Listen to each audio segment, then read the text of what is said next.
সাংবাদিক বন্ধুগণ, আমরা উদ্বেগের সাথে লক্ষ্য করছি যে সম্প্রতি কিছু পত্রপত্রিকা, গণমাধ্যম এবং সোশ্যাল মিডিয়ায় বিএনপির মনোনয়নের কথিত তালিকা নাম ধাম প্রকাশ করে দলের নেতাকর্মীদের মধ্যে বিভ্রান্তি, অসন্তোষ এবং বিশৃঙ্খলা উস্কে দেওয়ার ষড়যন্ত্র করছে। অনুমিত হচ্ছে বিএনপিতে বিভেদ বিসম্বাদ সৃজনের অশুভ অভিপ্রায় নিয়ে কতিপয় মিডিয়া যথেচ্ছভাবে মিথ্যা অপপ্রচার প্রোপাগান্ডায় লিপ্ত হয়েছে। আমরা স্পষ্ট করে বলতে চাই, বাংলাদেশ জাতীয়তাবাদী দল বিএনপি আসন্ন জাতীয় সংসদ নির্বাচনের জন্য সর্বাত্মক প্রস্তুতি গ্রহণ করেছে। উপযুক্ত সময়ে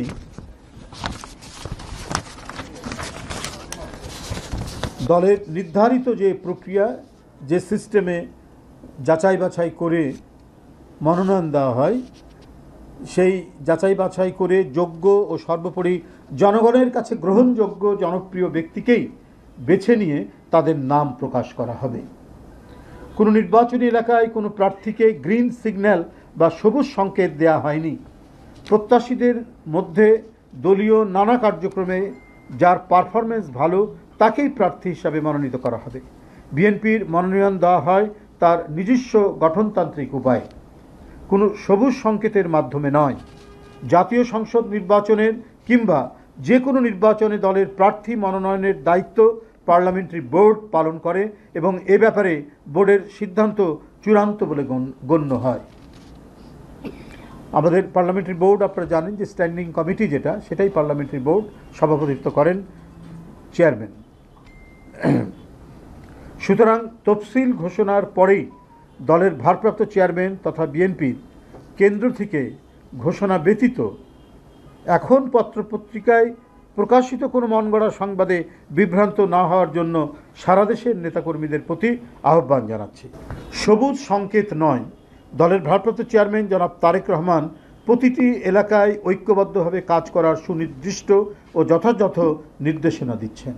তিনি ভার্চুয়ালি যে সমস্ত এলাকায় কথা বলছেন সেখানেও তার বক্তব্যে তিনি এই কথাটি বলছেন, বা ঢাকায় এসে যারা কথা বলছেন, যারা মনোনয়ন প্রত্যাশী হতে চান বা দলের নেতাকর্মী যারা আছেন, বিভিন্ন পদে যারা দায়িত্ব পালন করছেন, তাদের প্রত্যেকেই তিনি এই নির্দেশনা দিয়েছেন, আপনারা সবাই ঐক্যবদ্ধ থেকে কাজ করবেন। দল যাকে মনোনয়ন দিবে তার জন্য সকলে আপনারা কাজ করবেন।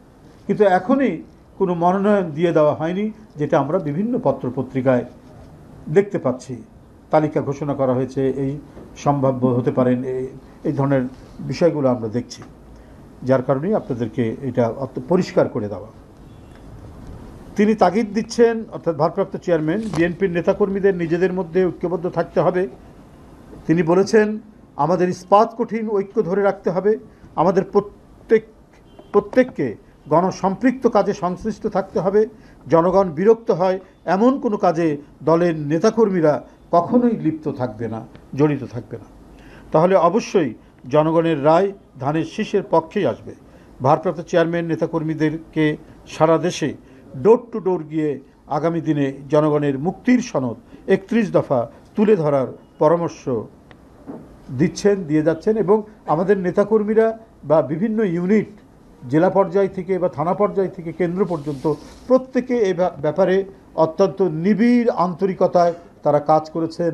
অফিস, আদালত, স্কুল, কলেজ, রাস্তাঘাটে মানুষকে 31 দফার লিফলেট বিতরণ করেছেন এবং ব্যক্তিগতভাবে কেউ জানতে চাইলে এর বিভিন্ন দফা সম্পর্কে একেবারে বিস্তারিতভাবে তাদেরকে জানিয়েছেন, বলছেন ব্যাখ্যাসহ। তিনি মনোনয়ন প্রত্যাশীদের ঐক্য সুদৃঢ় করার এবং আরও জনবান্ধব হওয়ার নির্দেশ দিয়েছেন। বিএনপির ভারপ্রাপ্ত চেয়ারম্যান জনাব তারেক রহমান বারবার একটি কথা বলেন, যা আমরা মনে প্রাণে বিশ্বাস করি, সেটি হলো জনগণই বিএনপির সকল রাজনৈতিক ক্ষমতার উৎস। জনগণ আমাদের সঙ্গে থাকলে কোনো প্রোপাগান্ডায় বিএনপি থেকে জনগণকে বিচ্ছিন্ন করতে পারবে না ইনশাল্লাহ। সারা দেশে বিএনপির সর্বস্তরের নেতাকর্মী, শুভার্থী ও শুভাকাঙ্ক্ষীদের প্রতি জনাব তারেক রহমানের আহ্বান, জনগণের ভালোবাসায় থাকুন, জনগণকে ভালোবাসায় রাখুন। ধন্যবাদ সবাইকে। আল্লাহ হাফেজ।